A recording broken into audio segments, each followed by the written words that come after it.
Hello and welcome to the Blessings in the Streets podcast. I am your host, Joseph B. Roberts, and in studio with me today is a brother that I have had the pleasure of knowing for over 40 years. It's been a very long time. He and I have had an opportunity to sit down and just chop it up. We've known each other not only because of where we're originally from Chicago, Illinois, but also we actually went to elementary school together. So that if that gives you any context about how far we go back, that should tell it all right there. But I'm happy to say that even despite all of these years, we have been able to stay connected over social media. Thank goodness for that. And my brother has taken time out of his busy schedule to kind of hang out with us to share a little bit about his journey, his story, with the hopes of inspiring and encouraging others, especially when it comes to dealing with the challenges of adversity of life. This brother is a father, he's a husband, and most importantly, he's a man of God. And I'm thankful to have him in the building with us today. I'm excited to hear his story and just, again, excited to just catch up with him because it's just been that long since we had an opportunity to do so. So without any further ado, ladies and gentlemen, it's my privilege and honor to introduce to you Mr. Derrick Woodbury. Derrick, thank you so much, my brother, for hanging out with me today. My honor, my pleasure. So good to be back in contact with you officially with this freedom, man. I appreciate you for having me. Absolutely, absolutely. So before we jump into our segments for this evening, I do want to take an opportunity to give you a chance to kind of give a general introduction of yourself, who you are, where you're from, what you do, kind of give our listeners a taste, if you will, of who is Derrick Woodbury. My honor, my pleasure, man. I'm a licensed professional counselor. I'm also an ordained minister. Those are my vocations in regards to bigger practice. I've had a professional practice for almost 8 years. I've been around counseling almost 15 years.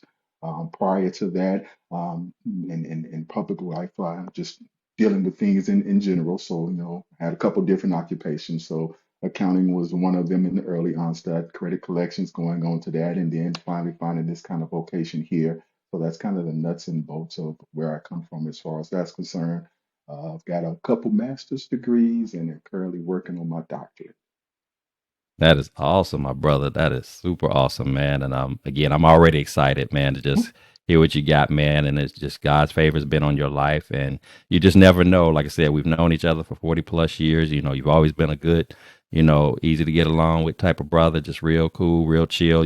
But even back then, we're not thinking about what our walks are going to look like down the road, and just to hear you, not just talk about just the various occupations that you've had, but just to ultimately what appears to be, and you can correct me if I'm wrong, you found your purpose in life where, you're having an opportunity to not just do a work, but, being led by God to do that as well. And so when I reached out to you about being on the show, it was an easy choice for me. I was just hoping that you could fit me into your schedule to be a part of this. So I was like, yeah, we need to catch up. I need to see what's going on with this brother. I'm ready to learn something. I might maybe able to get some gems tonight from you. So I'm excited about that, and I know my viewers are going to be treated as well to just the wealth of knowledge that you have to share. So, my brother, with that said, let's just go ahead and jump right on into this. So, Let's do it. Let's do it. um, I'm a firm believer, when it comes to the telling of our stories, our journeys, that you really can't truly capture the essence of one story without going back to the beginnings of it all. And that's exactly where I want to start in terms of our conversation this evening. So, if you would kind of take us back, man. It's Chicago, South Side, coming up as a kid, in the Midwest. Again, I know what that life is like, but everybody has their own unique experiences in that regard. And we may have some listeners who are not familiar with what life is like coming up in Chicago. So if you would kind of take us back and tell us, what was it like for you growing up? Fond memories that you have about growing up, as well as if there was any challenges that came along the way that are worth mentioning. You can share that as well. Just kind of give us the beginning, the foundational basis of where your story begins. Cool. I can absolutely do that. Starting on 59th and Loomis, for us Southsiders in Chicago, that was kind of my first remembrance place in regards to having a place of not my own, but my parents' own, of course, in that regard. Back in the day, as you can imagine, we were out and about, and all the kids and that was playing, and everybody knew everybody back then. At that, not so much the way of now. So you knew everybody on the block and all those good things. So I got a chance to be out and start to acclimate and making friendships and making adjustments. wasn't always easy with that part of the time because you kind of got a different kind of mindset in Chicago. So if you got in good with somebody, of course, those relationships were meaningful. But there was always someone who had this or that for you in regards to the bigger picture. So at that point in time, it was just trying to figure out, who I was and what I was about. So I had a couple good friends back there. One guy by the name of Chardell Randall, very handsome. He was a pretty Ricky kind of guy. And for whatever reasons, he chose me to be one of those people to be associated with. So that means I had a whole lot of connections with people that probably wouldn't have otherwise, girls included and all that good stuff. So it was just good to be in that presence, even though I didn't see myself in kind of the same way at that. For most of my life, I was an only child. So up until about the age of 13, that transitional period in that regard, just trying to figure out, hey, who am I? What am I doing? What am I good at? Trying to find my niche.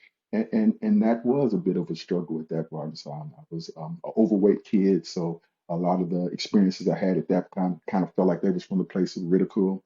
But I was, keep going, kept trying through things to find myself, to find my way around the age of, I guess, about 10 or so, started getting into athletics in that regard. So that was kind of an opening door experience to me about what I could do, not having to worry about what I looked like, what I felt like. It was about abilities and the talents. And as my abilities and talents grew, of course, there was more of acceptance, starting to see people, hey, that guy over there, he's pretty good. Get him, get him. So that thing kind of, opened my mind up about the possibilities that I could do more than I thought I could do. So that was kind of a starting place at that point. And this is still all prior to Beasley at this point in time, our alma mater in that regard. So the fact that that was kind of an introductory stage for me in that regard from my old neighborhood, and then being acclimated and indoctrinated into the Beasley culture, and we started to, grow in that regard. Basketball became a real thing at that point in time for me, actually organized basketball and things of that. So sports was kind of that introductory phase to kind of get me through some of the adversities of growing up and kind of being that kind of awkward only child kind of situation in regards to most of the life. And again, that was a problem because wanting to have family, having brothers and sisters, and not for the most part that was a struggle because everyone else in my neighborhood was that way. They I was one of maybe two, I think, only children on the block. So Hmm. that was kind of a growing process to try to get there. So fast forward to the idea of Beasley. Now we start to get indoctrinated in culture. First time I was really seeing people that didn't look like me, teachers that didn't look like me, people that didn't talk like me. So that was kind of the basis for how things got started and how I got acclimated on the pathway to, starting success when I start having those experiences with people that didn't, do the things that I do, come from the community that I went through. Never really grew up in the jet sets, we used to refer to them in that regard, but the hood, the ghetto, definitely, absolutely that. So Beasley was kind of that first place that, culture kind of set in and gave me some different ways to think about things and, kind of raised the intelligence of that. And then also, gave me access to sports in a bigger way that I could be on the stage that was helpful. So that's kind of the nuts and bolts of that until we get to the high school. I don't know how far we want to go, but maybe I'll stop there and let you ask a question too. And if we need to go on down there. Okay, okay. Well, man, again, I appreciate you giving us that detailed backdrop of the beginnings for you. A couple of things that stood out to me as I was listening to you share that story. Of course, I definitely connected with the only child scenario because I was my mom's only child as well, and and while ultimately there would be others in the home, they weren't necessarily blood relatives, but eventually that did come into play. So, like as you said, there's when you are an only child, and even right now, I have a daughter who she's the only child, and so there's pros and cons to that. You have the side of it that says, well, hey, I don't have to worry about sharing with anybody. I get what I want, that kind of thing, whatever. Yeah, But then there's those moments where you do experience a little bit of, perhaps loneliness and wishing that you had like that sibling to interact with or what have you, especially if the common, your normal friends that you might hang out with for whatever reason were not around or preoccupied doing something else. Then it was kind of like you and whatever, thing that you had around you, whether it was the television or if you were able to afford to, have a video game or something like that, that maybe kind of kept your attention, or even just you kind of maybe being up under a parent a little bit more than say you would have normally been had you had somebody to hang out with. And then absolutely. the other thing that you mentioned that I thought was interesting, but I think is also very valid, is I like the fact that you pointed out about one of the things that you had to deal with as a younger child was being overweight and not necessarily knowing how that fit in. Because see, when I think back, to you back then? I knew that you were, a bigger guy than most of us, but I never thought of you as like, I never thought of it in a negative way, like you were, quote unquote, fat or overweight per se or whatever. It was just like you was just this big dude that, you probably didn't want to get on his bad side because he's big and he might do something to you, But I thought it was interesting that while that might have been a challenge early on, I like the fact that you made it a point to try to identify, okay, what things about me, characteristic wise, trait wise, skill set wise, that I can use that allow me to be, to tap into, I guess, again, your strength, your abilities. And when you did that by way of athletics, you found that, what, it didn't matter that I didn't quote unquote fit this mold, if you will, of how big or how small I was supposed to be or whatever, because you were operating in a passion that you had at that time. It allowed you to just express yourself through sports. And before you knew it, all of a sudden, people weren't paying attention to that thing, when paying attention to your size anymore in at least in a negative way. And for all you know, they may have not been looking at you that way previously. It might have been more about what we kind of put in our heads about, I wonder if people think I'm this, or I wonder if people, think I'm that. We get so caught up at a lot of times, especially in our younger years, about wanting to be accepted and wanting to quote unquote fit in. And sometimes that can be it's a realistic challenge that many of us go through, but it also can be a detriment to us if we get too consumed with that versus, tapping into the true value and worth that we have. The earlier in life that we understand our value and our self-worth, I think the better off we end up being, the more it feeds into our overall self-confidence and belief in ourselves overall, to just be able to just accomplish any and everything. Because even as you transitioned into talking about our actual school that we attended, at that time, I know all our listeners may not be familiar with this, but the school that we attended at that time, Beasley Academic Center, that was a magnet school. The concept of the magnet school was different. It was a new thing at that time. Back when we were going, this is in the 80s. That was a new thing on the block, and not only was it new, but what made it, of course, even more interesting is that you had a school like this right in the heart of the inner city, facing, at the time, one of the largest housing projects in the country, literally. And, and I love sharing this part of the story. And you had a situation where typically a school like this, kids that look like us would be looking to perhaps to be quote unquote bust to a school like that.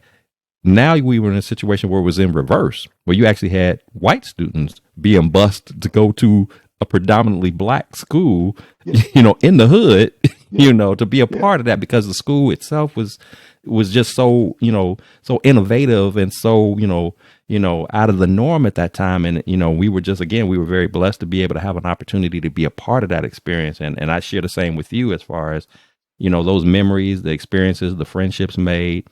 Absolutely. And just the idea of you being in a setting where you had a chance to really show that you could hold your own academically, not only with people who look like you, but also with people who didn't, because we know that even to that, the way, especially what you think about the media and other elements out there in the world that try to make you think early on, particularly as a young black man, think early on that you're not smart enough, that you're not good enough. And so to be in that setting and know, I can hold my own. I can do what I do. And it's evident by what you shared at the top of the show.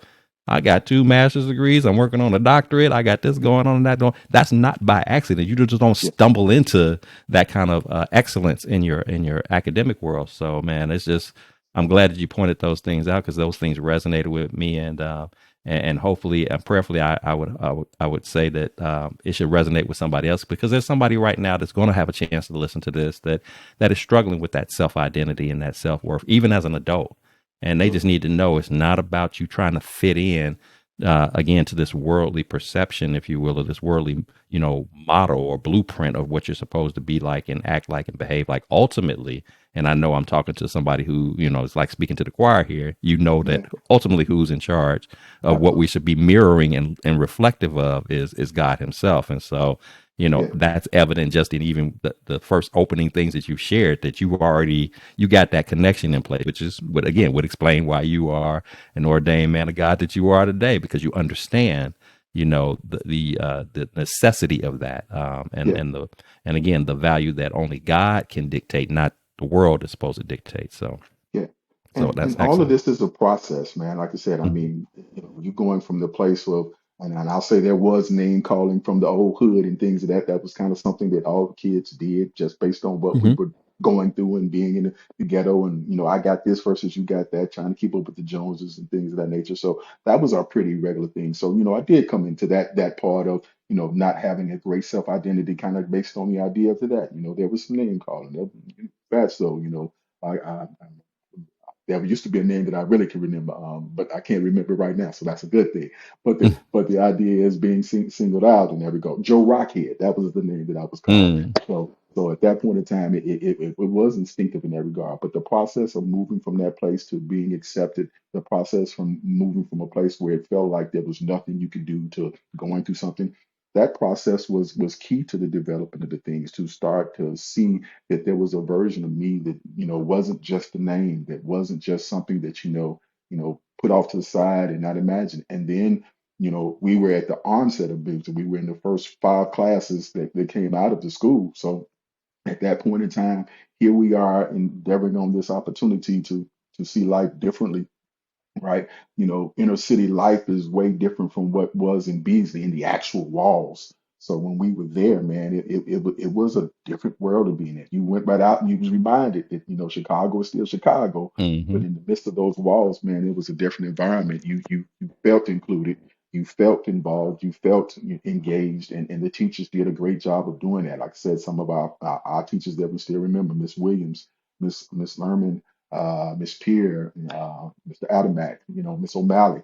Those were people that impacted our lives in a way that we'll take for granted because we really didn't see the impact they were having on us in those small little settings that we are. But yeah, those started to grow us in a way in that process to get us acclimated to the academic world. And from that standpoint, we got a chance to see what success looks like.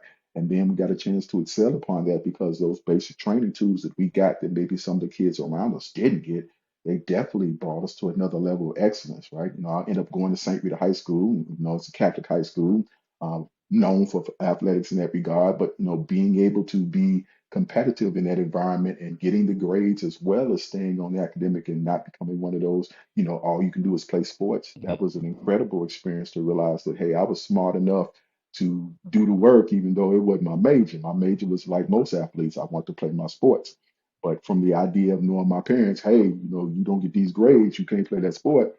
There was another incentive, but at that point it came pretty easy because we did have good foundational. We did have the opportunity to grow in that. We did get the opportunity to excel. So that has translated into a mindset for excellence, a mindset for academic success, a mindset for how to thrive in life in tough situations. And believe me, yeah, there's been enough of those. But praise be to God that there has been an opportunity to see Him work, but also to know that you had a good foundation, whether it be from the parent starting point, from maybe your first favorite teacher to the high school thing that you thought you couldn't do, to even to the college environment. All those things have been a process. So whether you are the person who's being ridiculed and don't see how to do it, and all you want to do is fight, or you're the person who's had the silver spoon in your mouth in this regard, this process of life is going to catch you at some point, knock you down. Whether or not you decide to pick up will be what has been put in you so that it can come out of you. So hopefully in the transition of this, what you'll see in the bigger picture is people saying, you know what, even though that hurt, even though I've been hurt, even though I've come through hardships, what I know about myself is that I'm enough that if I make this next step, something great is going to happen, even if I don't Mhm. understand what it is. See, he already preaching the word. He is already preaching the word right there. I mean, that's so valuable of a lesson to embrace and learn. And like you said, it's a process. It's a process. We didn't come out the womb knowing this. We didn't know it as soon as we, graduated from elementary school.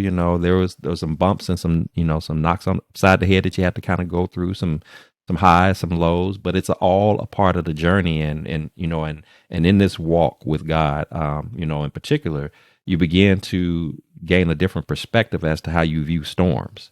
Yeah, It starts off you looking at them as being negative events, events that are there to punish you, to harm you. But then you soon understand, the more, of course, by virtue of you having a closer relationship with God, you realize that no, these were never intended to hurt you. These are opportunities for you to grow, to develop, to learn, And a lot of things that we didn't pay attention to or didn't see the value in, 10, 20, 30 years ago, it's all in that journey, in that process. It all begins to add up and starts to make sense. Like, oh, that's why, Good. whether it's your parent that used to say this, or that's why that particular teacher used to make it a big deal about, this particular thing. You highlighted one teacher in particular, like with Mr. Adamak.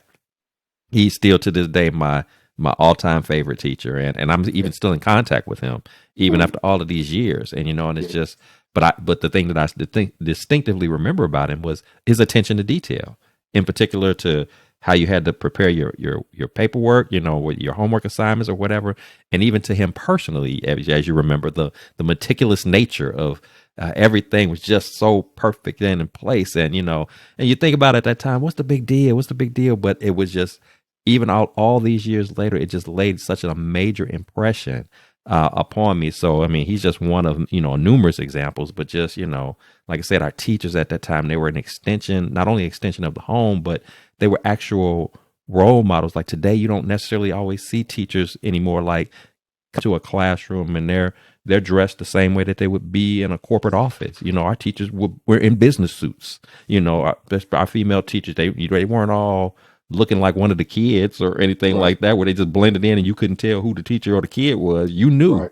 who Absolutely. that Absolutely. teacher was, and just even the line of respect, that went on. You could even be a rambunctious kid, but you knew not to mess with Miss this or Mr. that or whatever. Yeah. You knew that there was a line that if you cross that line, you're gonna have a problem with the teacher, and he or she's getting ready to talk to your mother or your father, and that's gonna be a second layer of a problem. So it was just a Absolutely. whole different day and time, and I'm just thankful that myself and you as well, we had an opportunity to experience that, and I'm sure there are lessons that you try to extract from those times that you impart in your own children. And I try to do the same with mine, to just say, hey, I know you might want to think about it as the old days and things are different or whatever, but there's still some valuable stuff that can be gleaned not only from our experiences, but if you go even deeper than that, Yeah. the old days, we can say the same thing about the word of God, that there's some lessons from the past. I just recently had made reference to, Romans 15:4 about, about the things of the past, those are things that were written to teach us so that we Yeah. can, have that hope that we can be able to Absolutely. endure. There's a reason why these things, we're not the first one to go through and we're not going to be the last one to go through. But Absolutely. there's some folks who've been there and done that, but they've also grown and made it out of it. They've survived. And when you can tap into those experiences, whether it's through God's word or through people that God places in your life to help you benefit from those lessons, you need to be in tune, open minded, and willing to just take it all in and don't treat it like it's a lecture. But this is an opportunity again for you to learn and to grow and be a better version of yourself. So just it's Absolutely. just awesome stuff, man. Awesome stuff. So Derek, man, again, as you shared kind of the beginning stages of your life, and of course you made it successfully through, your academic years as a kid coming up, get through high school, you venture off into adulthood. And as you know, just like I do, as the older you get, you're going to be exposed to a variety of different experiences, which are going to include some storms of life. Yeah. And you hang around long enough in this life, some of those storms are going to hit a little bit different than others. It's going to go beyond just a casual inconvenience or a challenging moment. It's going to be some stuff that hits you that you'll sit back and question, even as a man of faith. You might sit back and question, like, man, how am I supposed to get up out of this? This is a little bit more. This is a little bit deeper than what I'm used to being able to dig myself up out of. And I'm not sure. I have doubts. I have concerns. I have fears. I have worries. So, with that said, tell us about a time when you felt like that very thing that I just got through describing, where you were in a situation, you were challenged by something that was going on in your life, that this wasn't something you could throw some money at. It wasn't something you could just make a phone call and make it go away or anything like that, that you had to really toil and battle your way through. We see, of course, that you're here today. So I'm just trusting and believing that God has led you through that. But maybe at that time you Sure. weren't sure how you were going to do it. What would that experience be like that you would like to share with us? Kind of walk us through what that was for you, and ultimately, what was the turning point where you began to sort of see some light at the end of the tunnel of being able to come out of that particular experience? I'll do my best to be obedient. I wish I could say it was just one or two things that caused me to have that, but there has been a lifetime of those kind of situations to overcome and to work through. We make mention of the ideas of storms, and the greatest thing that I've realized and come to learn about that is that every storm is a stretching to increase our capacity. So, in truth, if we're talking about the idea in order to get God's hand to move and to incorporate more into our lives, it's because we've been stretched by something that we thought we couldn't even fathom to come through. So that realization of understanding that when they actually do hit, it's for my increase, it's for my enlargement, it's for the capacity to do something yet ahead of me that I'm not ready to handle in the now. So, unfortunately, I have to say I've been divorced twice. So, in the bigger scope of things, when you're looking at relationships and the common denominator seems to be you in the midst of it, you challenge yourself and you have to go back and take a self inventory. And one of the things I found out about myself is that there was a great deal of insecurity. And that still goes back to those younger days and going back to the childhood of, not having enough, not feeling like I was enough, not being worthy enough, being called those names. And although I got the great opportunity to prove things through sports experiences, there still was this inner force within me that was undoing all of the things that were excellent, making me feel like that even the wins were losses. So as I'm navigating through life, it is rebuilding those things that I'd associated as losses that really were wins. And with those two divorces in regards to that, seeing myself and doing my best to rebuild a version of myself that God was still pleased with, that God was still favoring, that God was still supporting in the midst of that. That's been the thing that's been the hardest because, again, I know that I'm gifted. I know that I'm talented in regards to the bigger picture, but that's by God's design on purpose. So when I think about that and how that experience has led me, I'm still left to wonder, well, God, why me when I've done this and I've made this poor decision and I've made this poor choice and all of these things that don't leak up to what you would imagine to be a godly man, even though I'm still proclaiming to be a godly man. So those things have hit me the hardest in trying to discover and rediscover this version of myself that one honors my God, that does his best to be truthful in this world, that even though those trials and tribulations and the setbacks of divorce and not feeling enough and being insecure, still using my voice, still trying to articulate the meaning of what I've learned through those experiences and how those things have both shaped me for the better and for the worse. And now still trying to make ends meet, to mentor and to monitor. And in regards to the counseling process, now I get a chance to uniquely, divinely give God's word.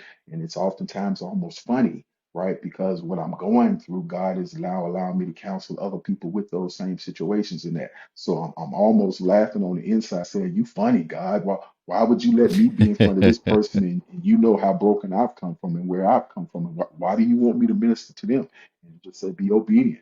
So I get a chance to hear those and I get a chance to learn from those opportunities for myself, but I'm also administering God's word specifically. So it is such a great honor that when those trials come, to know he's still looking for ways to use me. He's still looking for ways to grow me. And the greatest thing about it all is that he never gives up on me. There's been Mhm. times when I absolutely throw in the towel. I don't know what to do, don't want to do anything. But in the relationship of just seeing myself through those stages of life where I thought that this would never happen to me, I never thought I would be in this situation. I never thought I'd be the one to talk that way and still to be a minister of God. It's like, oh my God, why does this have to be my story? Well, it's because it's the test that I had to go to get to the end point of the testimony that allows someone else to be reached, someone else to be taught, someone else to be encouraged, and to know that no matter what your course, you still can extend yourself, you still can increase your capacity, you still can honor your God, and you still can have a love for Him, no matter what the scope is, because all it is just a chapter in your book. And unless the last chapter has been written defeated, you get to win from this point, from the opportunity of faith. But if you don't want to stay in the loss, you don't want to stay in defeat, just make one more step. That's really all you got to do is to make one more step. And that one more stop is oftentimes life changing, life transforming. And it has been that way for me. Plenty of times to be down, but more times to be up, more times to be grateful that God gave me another day to say, hey, you can do something different today. So that's really the scope of how I feel about that. Wow, man. I appreciate you sharing. First off, of course, your transparency in sharing that. It's never an easy thing to discuss, to relive, if you will, even if just for a few moments. Going through a divorce. And then of course, in your case, having had to go through it multiple times. I mean, it's It's something that I don't wish on anybody. I've experienced that as well. Been in divorce before, and and thankful that God saw fit for me to have a second opportunity to redeem myself, to have a relationship that was more befitting of what He intended for me to have, and knocking on 20 years strong. So I'm Praise thankful God for for it. that. But to your point that you said earlier about how, you almost laugh sometimes, like, how would you have me coming alongside and pouring into and ministering to people who are going through some of the same stuff that I've had to struggle and battle with? And in saying that, you really are answering your own question. It's because you had to go through what you went through in order for God to position you for where He was trying to take you to. It doesn't feel good. Not at all. Nobody wants, if you truly enter into a marriage for the right reasons with the right mindset, you go into that situation looking at it as a one and done. You never think about, I'm gonna do it multiple times until they get it right. No, you don't. But sometimes God, again, in His own perfect way, in His own perfect manner, whether we understand the logic of it or not, He has us experience certain things because we have been called, we have been identified as, you're going to be the one that needs to pour into, that needs to connect with, that needs to to uplift some people who are going to not only go through this situation, but they're not going to be able to handle it like you did. And they're Yeah. going to need your insight and your input to be able to get through, because they may seek, a different alternative. They may seek an alternative that could be harmful to themselves, or perhaps even harmful to that person that they are, separating from in terms of marriage. We know that God doesn't, applaud or find, happiness in seeing marriages come to an end. But, even in the midst of our storms, even in the most trying of times, God just has a wonderful and awesome way of taking what the world would consider to be a defeat, an L, a negative, and He'll flip that thing, man, and make it be something awesome and powerful, and one of the greatest blessings ever. So you almost get to a point now to where, as you said, kind of alluded to earlier, it's like, even if I lose, I win, because with Him, it's never a loss. If I'm Yeah. encountering that storm, He allowed that storm to come my way. If I'm in, Yeah. and it's only, and again, it wasn't to punish me. It wasn't to demoralize me or anything like that. He had something in that storm that He said, you know what, we getting ready to flip this thing. I'm getting ready to elevate this thing, or using your words, I'm getting ready to stretch him in a way that, once he gets through this, hanging, depending upon me, leaning into me, trusting in me to get him through, he's going to not only be a greater version of himself, but now I'll be able to use him in a way that I wasn't able to use him prior to that Absolutely. experience. And, Absolutely. so that's why I said earlier about how, and it takes time, to start to look at those storms and those challenging times as moments of again, to be a better version, to be a blessing, to experience a blessing, in your life. And so, I'm thankful that even in one of your lowest points of life, that God loved you enough to say, you know what, I'm not just going to let you just crumble and fall and never get up. We're going to show you, how to bounce back from this. And when you do, it's not going to be able to be something that can be explained by a common man. It's not going to be something that you just going to be able to just, apply just a basic formula to and say, well, that's why it happened. No, it's going to be clear that His hands were all over that. And now, Absolutely. here you are now, as I stated earlier, you're walking in your purpose. How can you relate to somebody going through if you've never gone through? How could Indeed. you Indeed. counsel and pour into somebody that you ain't never been through nothing? We have to. That's kind of like the price that you pay. That's the price of admission, if you will, for when God has a calling on your life. Yes. Expect to go through. Yes. It's kind of like when we talk to people about becoming saved. It's like, there's some who think, well, hey, I get saved and I'm set, I'm good to go. You get saved, you should actually expect the heat to get hotter. It's the You foundation. All that is the foundation, yeah, man. It's the lowest level of acceptance, and there's so right, much. Okay. right. So you expect stuff to happen. The difference is though, just expect it even when it gets hotter in the kitchen, so to speak. Even when things get heated up in your life, just know that you're not in it by yourself. Knowing Absolutely. that you don't have to carry that weight and burden all by yourself. That's the beauty. It can get hotter for you, and you could still be just as victorious, if not even more victorious now than you were when things seemed so simple in life, when things were just kind of coasting along. So, again, I appreciate you sharing that, and it's even down to just, you identifying that, part of your, those marriages not working out, you made the connection to insecurities. And I always find it valuable when men speak to that, Yeah. because again, we in particular, we came up in a time where, you know, men weren't supposed to be insecure. Men weren't Hmm. supposed to be emotional, because that meant you were soft. That meant Right. you were weak, you know. No, men have insecurities too. Men have self-esteem issues too. And it's not going to always be because of, sometimes it could be like you stated earlier, because of, our weight. But sometimes it's just, it could be a variety of things where we just don't feel like we're good enough. And if we Yeah. don't feel like we're good enough and we carry that weight along with us and never do anything about it, we'll carry that into adulthood, which can lead us to potentially carrying it into marriages, could lead it to carrying it into our work life, into our parenting, any of those things. So we have to at some point recognize what our self-worth and our value is. And Hmm. again, it starts with, if you know who made you, and Yes. then by default you understand, now I am Yes. good. It doesn't matter that I'm not this size, or it doesn't matter that I got this money in my account. It doesn't matter that this is True. this, what my house looks like, or the car that I drive, because I'm his. That's what matters. And once I get that, oh, I'm a beast. I can there's nothing that can stand in my way. I'm unstoppable. It doesn't matter what you Absolutely. think about me. It doesn't matter what you think about me. I'm good to Absolutely. go. In fact, I'm better than you right now. And it's not a moment of arrogance or cockiness. It's just Just the truth. understanding whose you are, who you belong to. That's what Yeah. makes you be able to speak with that level of confidence and that level of strength. Yeah. And so that's why I appreciate you sharing that about the, tapping into that insecurity. And for any of our men who have an opportunity to tune into this, please understand, it's okay, brother, for you to be insecure. It's okay for you to be sensitive. It's okay for you to be emotional. What's not okay is for you to stay stuck there. Yeah. What's okay, you just need to identify what it is that you're experiencing.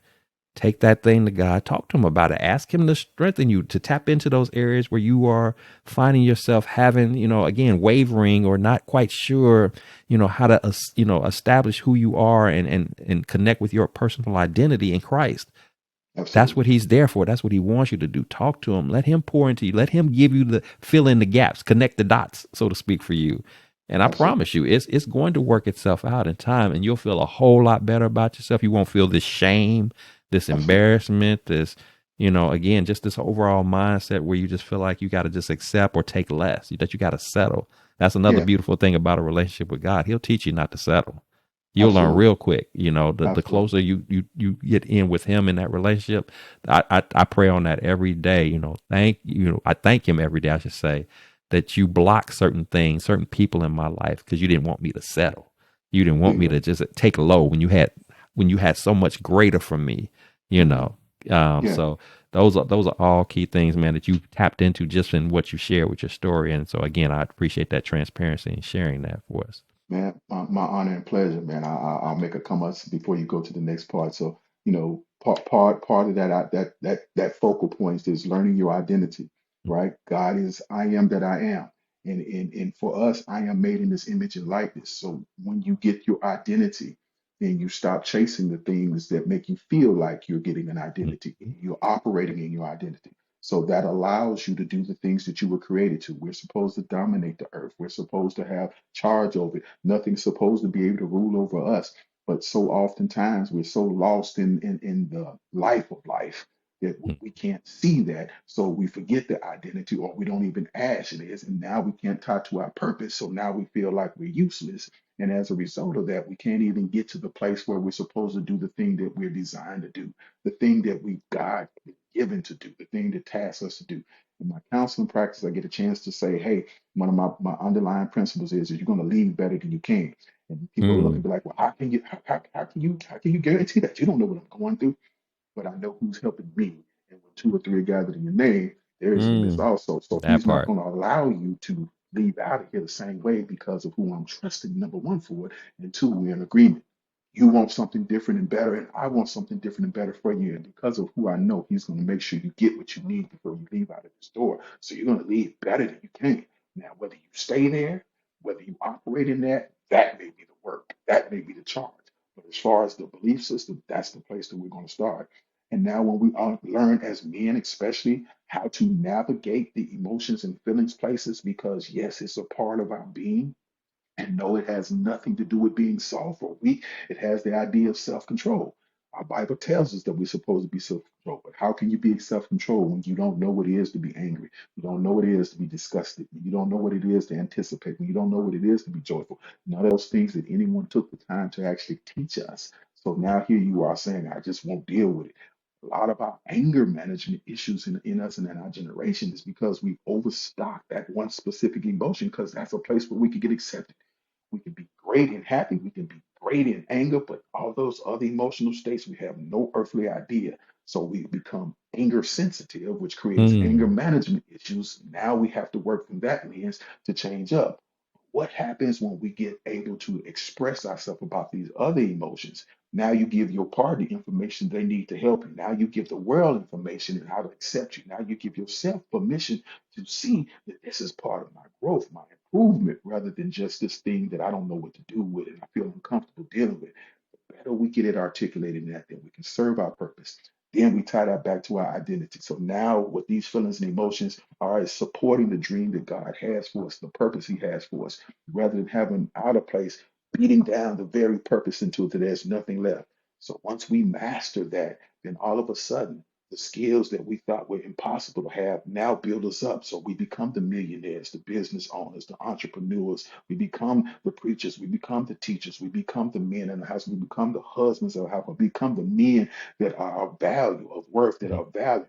We become the men after God's own heart because we've learned how to navigate the very thing that gives us the success of God's perfect design for our life.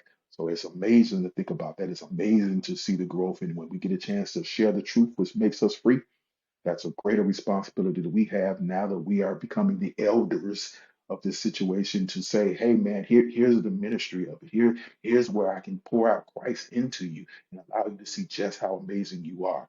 And no matter how broken you've been, no matter what situation you come from, no matter how much it feels like that everybody else and even God has turned his back on you, you find out that truth and you realize that you don't have to be there and you don't have to settle. Life becomes the most amazing thing you've ever been given. Mm. Mm. Mm. Man, that's some good stuff right there. That is some good stuff. And I don't know if you paid attention to our title for the show today, but it's fitting right in. Our show is called The Struggle Manual, and you were given that breakdown chapter by chapter blueprint of what you need to do. And I just again I want to tap into real quick. I love the fact that you said, when you have your counseling sessions, how you're letting these people know that come before you, hey, you're going to leave out of this situation better than you were when you came in, and it's not because of something that you personally are going to do that makes that happen, but because you're allowing God to use you. You're being that vessel that you're getting, extracting that information, that guidance, that direction from, and it's your confidence in that lets you know that as I share this with you, you're going to be all right. If you're open into receiving what I have to say, there's no way you walk up out of here not being different in a good way than what you were when you walked in this door, perhaps feeling broken, perhaps feeling, let down, perhaps feeling isolated or any of those things. And I just love the fact too that because of what you do, and again, to see your visual, the face of it all, you also help to contribute to overcoming the stigma, if you will, to counseling. It took me a very long time, literally until just a little bit over a year ago, before I ever tapped into it for the very first time. And I was fortunate and blessed to have somebody that looked like me, to not only be able to go to, but also a man who just wasn't book smart counseling me.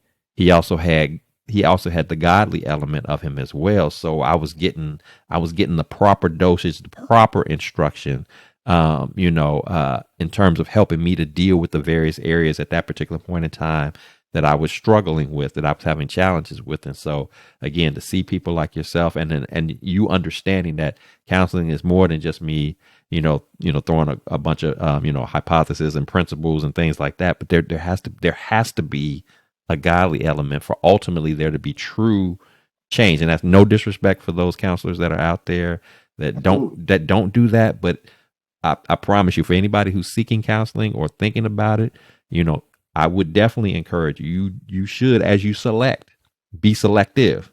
Make Yeah, sure that there's more than just, again, the degree on the wall type of thing, and and you're good with the terms and all of that, but that this is somebody that has another layer to them that they can add into it, because the counseling becomes totally different when it transitions from a worldly perspective of counseling versus a godly perspective of counseling, which I know that that's exactly what you're doing. You're doing the godly version of counseling. yeah, And that's going to ultimately be the key. Even if you're somebody who hasn't yet, if you will, embraced having a relationship with God. You don't hmm, have a church home. You haven't, that is not a stage of maturity that you've come to in your life. To me, it doesn't even matter. You could be an atheist and benefit from a godly counsel, because absolutely, the principles of the instruction are such to where they're not religious specific, they're God specific. And absolutely, so if you apply those, regardless of where you stand in your own religious affiliations, you still have the opportunity to benefit, to mature, to grow from that. Our hope is that if that's the place that you're in and you get that type of counsel, that it will convict you, it will do something in your heart that leads you to want to perhaps delve into, actually making a relationship with God come into play, actually making a connection in terms of you having a church home per se. But if we got to start somewhere, the principles alone apply to anybody if you are willing absolutely, and to open up and receive that message. So I just wanted to absolutely. just kind of toss that in, but that's very important to keep in mind. Go ahead. I think the model works either way, right? So whether I'm quoting scriptures or I'm not saying anything that's quote unquote God specific, the model still works because God is a respecter of Mm, principle, right? So even if we're talking about a ungodly counselor, if they're using the principle in regards to how God heals people, then you still get the healing because God's word doesn't go out and come back void.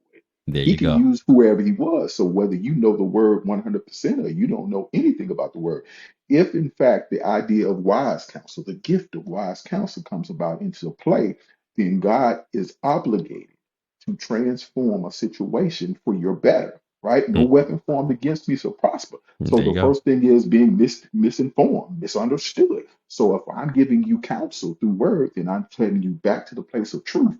Putting you back in the truth gives you the opportunity to get all the benefits of the truth. Now, for the believer, that comes with greater, that comes with kingdom benefits rather than worldly benefits. But Mm, and still, God still has a permissive will and a divine will. So he will still permissively bless you, even yes. if you don't necessarily identify with him. But when you're in his divine will, it comes with the assurance. It comes with the extra benefit Mm, package. So for us that are of God in that regard, then we get a chance to give that to the other people because they're saying, well, is this the best it's going to get? No. This again is just that bottom layer that once you start getting faithful, once you become obedient to Him, that everything builds upon that and everything grows upon that. So again, the way I see it is we've been using a model of success all our lives. Now, whether or not it's a godly success or a worldly success or hmm a worldly defeat or a spiritual defeat, it's the same model. So whatever God's divine picture is on the top of this thing. So now we're going to tie into it. Now, if we don't believe it, it's because we've taken that emotional place and those feeling space and put it on top. So it's the same model. It's just that when you are out of order, you are out of order. So you can't get the benefit of being connected to what it is that you're supposed to get because you've taken a piece of this and placed it in a place it doesn't belong. But the model works either way because when I support negatively emotions and feelings, that's the picture that I'm creating. So it works either way. It just doesn't, we don't realize it. We just say, now my life sucks. Well, that's because you've been feeding yourself things that sucks and you talked about yourself the way that sucks. So your life is producing the thing that you planted. So if I understand the organism and the way it works, then truth be told, I'm always going to get what it is because that's what the promise. So if I want a better life, what seed I got to plant? What things do I need to put in the ground? Because everything in kingdom lifestyle is to make me healthy, whole, and well. If it doesn't make me healthy, whole, and well, it's because I didn't plant it. It ain't because it's not available. I got mm, everything I need on the inside of me. If I don't have everything on the need of me, then that means God is a liar. Because he said he gave you everything you need to be successful. So if truth be told, and I know that, and I can see you man to woman, whatever case, and I can remind you of who you are and then what your worth is, now I start to tie you to that. And now that's a transformational place. So I don't even have to start talking about God at this point because they'll start asking the question, well, how you do that? Well, how you do that? Well, how you do that? How you do that? So at some point in time, I'm saying, you sure you want to know? right. Right. Right? Yes. because when they to that point, they're looking, and now they want my counseling expertise, Mm. but they don't realize that's the God expertise. Mm. That's the opportunity now that I get to connect the dots, where you say, Yes. okay, well, this means you're gonna have to do something you ain't never done. What does that mean? That means you're gonna have to look at things in a way you've never looked at it. That means you're gonna have to act in a way you've never acted before. You're gonna have to think about something and believe something that you haven't believed before. Are you ready to do that? And there's a point of transformation Mm. when the light bulb goes on, and they tell me 100% in the most honest place is, yes, I'm ready to do that. And now I might not be able to just over and pull out the Bible and give it to them, Right. but now the love of Christ comes out. The love of Christ Mhm. says, okay, so where you are is this. Are you willing to just make one step away from what it is that has helped you prisoner? Are you able to make one step, one decision away from the thing that has hold you hostage? Are you able to see that you got the key? And as long as you got the key, you don't have to be in bondage anymore. Because if you use the key, you never have to go back to that place again. And if you do find yourself there, then you realize you got the access point to get out. Are you willing to make that decision? Are you willing to be consistent? And then I playfully say, well, here's my curse words so that you can get ready. You ready for my curse words? I need you to consistently practice. That's my curse Mhm. words, right? Because if you're not consistent, then the practice doesn't develop, the habit doesn't, the lifestyle doesn't change, the Mhm. mind doesn't think, the heart doesn't change. So no matter what good thing you think, it doesn't transform into the thing that it needs to, because if you don't get the heart position, then the mind just going to be full of information. And all it Yeah. wants to do is what the heart wants the most. So whatever you want the most, you can't lack to this. You can deceive this because you can plug in all the ideas, but the heart is going to let you know for truthful. Hey, I want to do that because that makes me feel good. Or hey, I'll never do that because that hurts me. So if I get to that place where I understand that and I can help a person to see that on the inside, that the transformation comes inside out, and then even not even tied to God right now, but just see them in the importance of that, saying, are you ready for that transformation? Yeah, yeah, yeah, yeah. Okay, I'm gonna hold you accountable. I'm gonna hold you accountable. And now all of a sudden, now what do I got to do next? What do I got to do next? And you can't get away from God at some point when they ask him what you got to do next, right? Because Wow. the next step is to accept him. The next step is to believe in him. The next step is to trust him. The next step is to acknowledge that he has control over your life. So whether we get there in the counseling session, or again, I'm just a waterer, or I'm just a planter, perfectly acceptable, because again, still premise wise, you're leaving better than you came. Mm. Wow. Wow. Wow. That that is spot on, man. That is spot on. Again, I was anticipating that we were gonna get some nuggets dropped tonight, and you are exceeding expectations on that, man. Just some really powerful, immediately applicable things that we can tap into right now. So, listeners, I hope you are keeping your ears wide open, even maybe even taking some notes, because this is definitely noteworthy. The information that my brother is sharing here. He is giving you the struggle manual to follow. In this case, so Derek, and when you find yourself, you've of course shared some challenges that you've dealt with, but just in general, when you find yourself facing adversity, challenging times, whether it's something major or even if it's just again just lifing, just regular everyday type stuff, I'm curious to know from you, what is it that you specifically like to do that works best for you, that when you are finding yourself facing challenging times, that going through this routine, going through this process, going through this regimen, if you will, has just always proven to be beneficial in terms of keeping your head on straight as you process and work through a challenging time? I do the thing that most people say is crazy. Talk to myself. No, I'm I do it just just guilty. just just just keeping it simple, right? When you know that you are your feelings and emotions, you know that life is throwing you something that you don't want, and you don't like the taste of it, the feel of it, the direction of it, any of those things, then you have to remind yourself of one simple thing. Is this how I feel, or is this true? And most times the answer is going to come back, this is how I feel.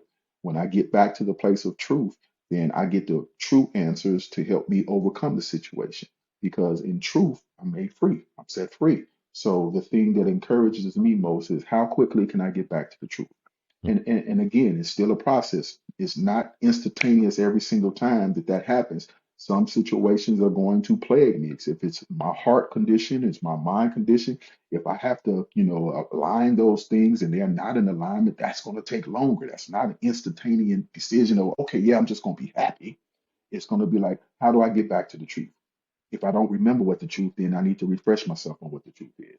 And now I've got to deal with the feelings based on the idea of what truth is, because the truth is going to be the thing that binds me to what I can actually do. My feelings are going to change based on the situation, the condition. So the best thing about my feelings is they ain't going to stay the same. But the best thing about the truth is it never changes. It's the Mm, thing that will rescue me no matter what. So there's the place where, above all else, if I can just get back to that place of truth, just line my mind and my heart, if I just can say, okay, what's true? And I can actually answer that honestly, chances are the dilemma won't last that long. mm. Love that. I love that. I love that approach, man. I think that's very practical, and I love the fact that you acknowledge that every situation is different. So it's not an instantaneous thing. So we don't always want to assume that, when I'm going through that I just do X, Y, Z or A, B, C and boom, everything is fixed and I go about my way, skipping and happy along the way. Some things are going to take a little bit longer. And that's why I always say it's nothing wrong with you processing those emotions. Yeah, I'm a firm believer, like you stated. I talk to myself a lot. Call me crazy, whatever. I talk it out, talk it through, and I don't know. Perhaps you experienced this. I've had moments where I've been literally just talking and walking through it, whether I'm in the car, whether I'm walking the dog, talking it out. And then all of a sudden, in the midst of me talking it out, I talk my way into the answer to the question, the answer to the situation. And it catches me sometimes. I'm like, wait a minute. I wasn't even trying to get to that point. I was just talking it. But like you said, that talking it out helps to do the alignment process that you spoke of, helps to balance it out to where once you get it just where it needs to be, to where you're operating in that lane of truth, now that information can be shared with you. Now that guidance can be shared with you. And of course, as believers, you know that direction, that guidance is coming from God. That's his opportunity to say, okay, now you're ready to receive what I have to offer you. Now, of course, one key thing that we always have to remember, obviously, is that even as we're talking it out, or even as we're, bringing it to prayer, bringing it in prayer to God, there has to be a point that once you stop talking about it, once you present it to God, there has to be a moment of stillness where you allow yourself to hear what he has to say. Because if I keep just talking and going on and on and on and on, he's going to be like, he'll be patient and wait for you. But it's kind of like, anytime you want to pause and let me begin to put into you, versus you just keep going on about it, or versus you trying to not only tell me about it, but then you also want to dictate to me how I'm supposed to answer you. Now, it's kind of like he says, I'll wait. I'll wait yeah. whenever you're ready. I'll wait. But in that stillness, and once everything is in alignment, as you spoke of, he's now ready to pour in that information into you. However long it takes you to get to that point, he's giving you now that guidance and that direction that's necessary in order for you to face head on whatever that particular challenge of the moment is, and being able to work through it in a healthy and a practical way that, again, that is godly in perspective and godly in focus and direction. So that's awesome stuff, man, that you share with that. Continue Um, to remember as well that idea about this idea of principle and complaining, right? mm, So there's a difference between me letting my request be known unto God and complaining about what they happened because of God. So just like the children of Israel took an 11-day journey and made it 40 years because they couldn't get out of their own way because they were complaining, there's the place where you got to realize, hey, this is the place where I got to stop talking. Am I doing more complaining than I am giving it to God? Right? Am I complaining about why it can't work and how I understand it to be this way versus the idea of really letting God to handle it and surrender it? I like to think about that term in this, and I'll be quick so I know we got to move on. When you surrender something, it no longer belongs to you. So if you're surrendering something, your life, your ideas, your sin, it doesn't belong to you. So the only way you can get it back is to steal it back from God. Why would you first steal from God? And secondly, why would you steal back something from God that you don't even want? mm, So if you're truly surrendering, then there should not be a go back and forth to this thing if you understand the nature of surrender. You can't take back something that doesn't belong to you. You shouldn't take back something that you don't want to not belong to I love that. I love that, man. You couldn't have said it any better. We're trying to take back what you gave it to God, and you keep trying to pull back, and he's like, I thought you wanted me to take this up off of you, and you keep trying to cling on to it, hold on to it, navigate it. If you gave it to me and you trusted me to do it, then let me do what I do. all by myself without your assistance. I appreciate you offering to help, but I don't exactly need it. That's the reason why you came to me to begin with. So, Yeah. so yeah, awesome stuff. Awesome stuff. So, Derek, if you had a chance, man, if you think back, all the experiences that you dealt with in life, lessons learned, things of that nature, if you could speak to the younger version of you, or perhaps, somebody is listening that, they've gone through some of the challenges in life that perhaps either you've gone through, or maybe they're just in their own midst of challenges right now and they just don't know how to, as you spoke of, how to line themselves up, how to separate the feelings from the truth, how to process it all. What would be your advice in sharing with our listeners as to, or again, if you had a chance to speak to the younger Derek, what would you say to them that says, this is the approach, the mindset that I would encourage you to operate within if you're finding yourself struggling with dealing with adversity and knowing how to navigate through it in a healthy and a productive manner, exercising patience, but at the same time, not allowing yourself to get overwhelmed by whatever the storm is that's going on in your life. What would be those words of encouragement that you would have? Ask those questions that are actually in your head. I don't care whether they're smart, whether you feel they're dumb, whether they're insignificant. Ask those questions in your head.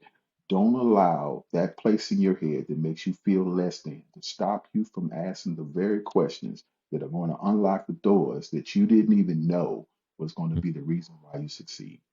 Make sure that you take the time to get information, no matter what the cost, whether it be good or bad at this point, make sure you get it. And then for the believer in me, then make sure you start to apply that wise counsel so that the journey that took you 50 years to get to, you would arrive at 22, 23, because you simply asked the questions that you thought weren't going to get answered, or that they couldn't get answered, or that they weren't meaningful enough to be answered. Ask the questions.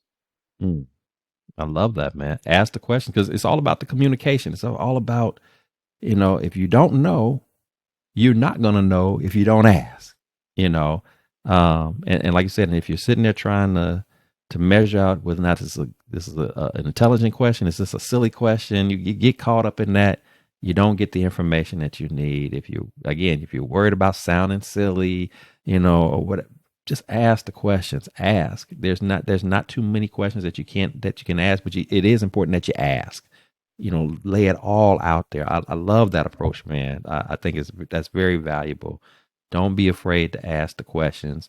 And usually the most difficult question that many of us, non-believers and even believers struggle with is just asking for help. We don't want to ask for help, and it's like, I've even had to have that conversation with my own child, you know, particularly with her academics. She's always been a strong student academically, and this year's the first time that she's had a challenge with a class, and she allowed, as you said, the emotions to get the best of her, and all of that, and the blame game and the complaint. And it was like, well, did you ask the teacher for help? Because last time I checked, they said they had free tutoring services. Did you ask for help? Well, no. Why not?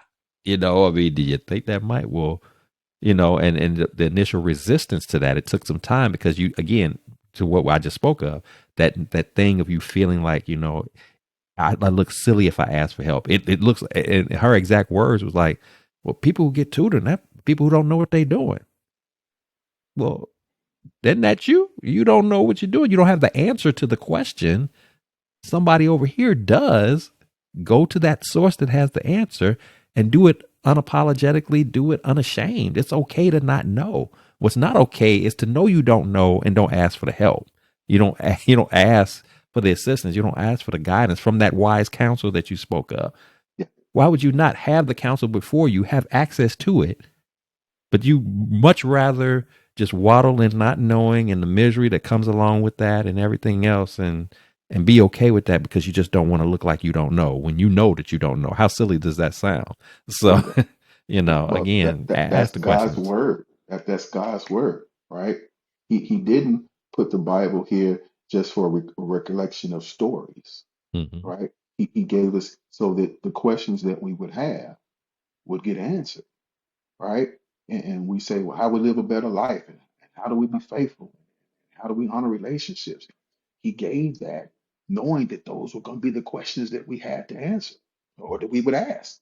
And in the process, we kind of laugh. We see the Israelites and we see other tribes and we see other, and it's like, man, I would never do that. That's exactly what we're doing because we're not asking the questions that just got answered. Mm. Why did this happen? Right? Why are they in this situation? Why are they thinking it's best to go back to Egypt? Why are they out in the desert for 40 years? Why is it that even though they've seen miracle after miracle, they still couldn't accept that God was the reason why? That's us. Mm. That's us. We're doubting even the thing that we believe to be true. So if you Yeah. don't ask the questions, you will never get to the place where there's a true understanding. And you'll never get to the place where you reveal the truth of your God or life because you'll be stuck in no one will tell me, everyone will think I'm dumb. And because of this, I don't want to be seen this way. So I'll just shut up. Mm. I'll just disconnect from the world, which means die. And then all of a sudden, I'll be wondering why I'm left to my own devices and why I'm on my way to hell. It's all because I didn't stay connected. I didn't ask questions. And these questions are key to my salvation. They're key to my soul. They're key to my relationships. And whatever it is that I have learned out of this is, I wish that that would have been something that I was better at a younger age, Mm. so that I would at least be able to put myself in situations where a win was even possible. Because sometimes wins weren't even possible because I had talked myself out of the idea of asking questions. All I'm doing in my mind is asking questions, and my mouth stays shut. So younger me, younger you, Yep. please don't hold back from those situations because you will not get healed, delivered, or even transformed if you don't take the initiative to ask that question. Those Love that. Love that. Definitely spot on, man. Definitely. So, Derrick, man, it has been a pleasure having this conversation with you, man. my This has honor, been my awesome, honor. powerful on so many levels, man. I have thoroughly enjoyed it. So thankful that you were able to hang out with us this evening to have this conversation and share as you have, not only just your stories, man, but just your wisdom in terms of how we can better approach and handle our challenges and adversities of life. Because this is a thing that we all experience, we all go through, but many of us are struggling. We just Absolutely. don't know how to work through these moments in time in life, and unfortunately, we seek out, unhealthy and in some cases, very dangerous, paths, if you will, in facing these challenges, or just what you just spoke of. Sometimes we just simply hold it in and we don't ask, we don't seek the help, and we're doing more of a detriment to ourselves than anything. So, I do appreciate all that you have poured into us this session with us this evening, and it's just been a blessing. I know I've been blessed. I know my listeners are going to be blessed as well. So awesome, awesome thing that you're doing, the works that you're doing, the man that you've become, and just again, ultimately the dependence that you're showing, in God to lead your steps, to guide your steps, to be that source that you need to make it through each and every day and to be the best version of yourself.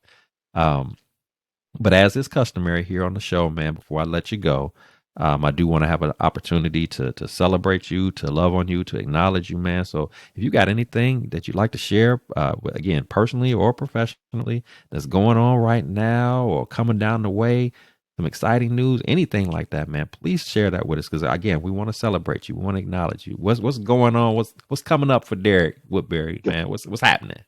Well, man, I'm just on this doctoral pathway at this point, man. I'm early on, just actually started in March, so I'm still fairly new in the process, man. Got so much work to do and so much reading to do. So that's the biggest thing that's on the plate for right now, man. Just successfully navigating this path to doctoralship.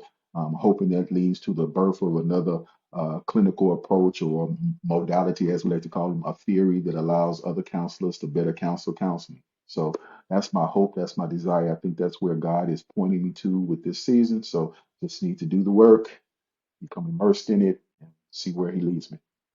That is awesome, man. I'm happy for you that that God has even led you down this path to even further your education more. And again, this is not about, the status of saying I got another degree. This is God's purposed way of working through your life so that you can again expand your territory in terms of how you counsel and minister to other people, man. So I'm happy for you, and we just claiming the victory right now that this doctorate program is going to be a success, that you are going to knock it out the park, that you're going to get a new layer, a new level of understanding and knowledge that you've never even experienced prior to now, and it's going to be innovative. It's going to be game changing. And again, we're just claiming that victory right now. That it's already done. You just got to go through the steps, man. Take the classes, do the homework, but it's already set up. I don't believe God led you down that path, half-heartedly or just on a random goose chase, if you will. No, this is on purpose. It's by design. And that's just the perfect way that he operates, and his hands is all over you in your life and your works. And so I expect to hear great things, and I'm looking forward to the day that you share that. Hey, I've accomplished this, I've crossed that path, and I'm leveling it up to even some more exciting and new adventures in life, important and coming alongside others. So thank you for sharing that, and for my listeners, yes, absolutely. And for my listeners, if you've enjoyed our time together this evening, the content that we've spoken of, please share, please subscribe, please like, please comment, because this is what it's all about. Blessings in the Streets podcast was designed to encourage, to inspire, to uplift, to just pour into others, using our very own stories in a very transparent and authentic way, to be relatable, to connect with you, to let you know that you're not the only one that's going through challenging times. We all do. It's just a part of the life experience, the life journey. But the thing about those storms is that no matter how hard they come, no matter how torrential they may be at times, and they may knock you to your knees, but you don't have to stay locked there. You don't have to stay down. There's always an opportunity for you to get back up, dust yourself up, and keep moving forward. But the key to that, it starts with your relationship with God. He is the ultimate problem solver. He is the ultimate fixer. He loves us unconditionally. He wants nothing but the best for us. And the moment you understand that, the moment you lean into that, the moment you embrace that, it'll be to your benefit. It'll be the greatest thing ever for you. So if you don't currently have that relationship with God, I promise you, making that decision today will be the best decision that you ever made. Not telling you something I know, not telling you something, I should say, not telling you something that I heard, not telling you something that Derrick heard, telling you something that we know firsthand. God has touched and moved in ways that you can't explain, other than just saying because of God that it happened the way that it did. That's the only explanation that you can offer. And I'm okay with that. I'm okay with that, because no matter how hard I try, no matter how long I think about it, there's not one time that I can honestly say with a straight face that God has ever let me down, that he's ever not provided, that he's never allowed me to be delivered through a situation. That's just not who he is. Again, those paths, those challenges, those life struggles, they're not going to always be easy, but with him in your life, with him by your side, the victory is always going to be there for you. You just have to have that faith, that encouragement, that endurance to hang in there and depend upon him accordingly, and he will not lead you astray. So with that said, remember, here at the Blessings in the Streets podcast, this is the place where your story is your glory, where your relationships are relevant, and your journey is your joy. I am your host, Joseph B. Roberts. Thank you so much again for tuning in. And until next time, you keep persevering. You keep fighting that good fight. You keep allowing those storms to not defeat you, not to get you down, but understand that there are opportunities for you to elevate, to expand yourself, to spread your horizons, to be the best version and a greater version of what God has intended for you to be. The gifts, the very gifts that he's placed specifically in you, designed just for you to be of service, to advance his kingdom. Allow him to show you exactly what he has designed for you. And again, his wonder, his magnificence, his presence in your life will just be game changing for you, as well as for those that he's assigned already in advance for you to come alongside and pour into. So until next time, you take care of yourselves. I'm glad that you hung out with us this evening, and I'll see you again when we share some more stories of inspiration and encouraging and empowering others. Have a good evening.